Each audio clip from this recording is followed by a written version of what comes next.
Question 4a. Explain the gifts of the Holy Spirit as taught by St. Paul. Raise up your hand. Gifts of the Holy Spirit.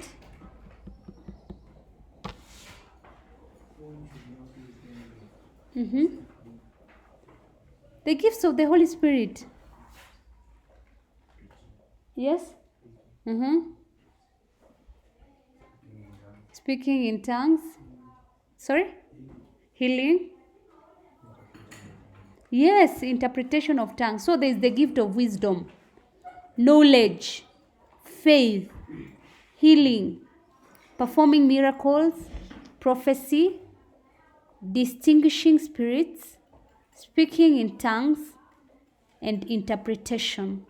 Explain the New Testament teachings on the people of God. So New Testament teachings on the people of God, tell me. Emmanuel says something. The New Testament teaching on the people of God. Who are the people of God? They are those people who follow Jesus and his teachings. They follow Jesus and his teachings. They are a royal priesthood. They have also been called out to perform religious duties. They are a holy nation.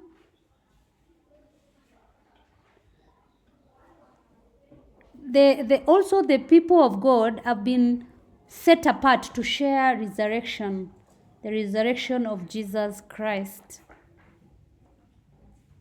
So, state 7 causes of disunity in the church in Kenya today.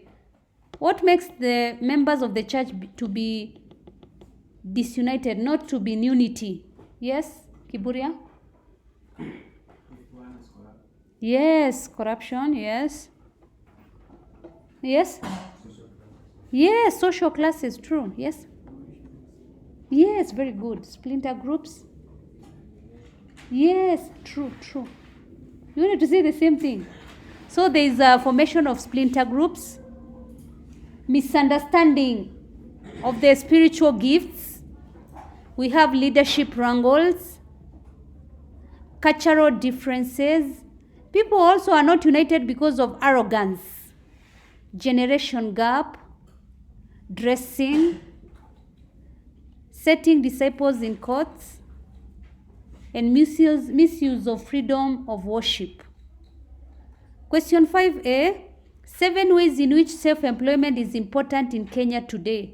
Why is self-employment important? Yes? Yes, true. Why is self-employment important? Whereby you employ yourself. Number 1, yes? Yes, it improves one's standards, yes. Yes, true. Leisure time you can, yes. Self-employment, number 1, you alleviate poverty. If you're self-employed, today you do not have a job, and then all of a sudden you start rearing chicken. You're self-employed, so you alleviate poverty. Also, it inculcates responsibilities. You're unable to learn to be responsible. That's what we are saying, inculcates responsibility. That is, it brings about responsibility. Also, you are able to utilize talent, your own talent. It drives away idleness. It brings about self-actualization. Self-actualization is whereby you're satisfied with what you're doing in your life. Also, it enables you to develop leadership skills because you can be able to lead yourself.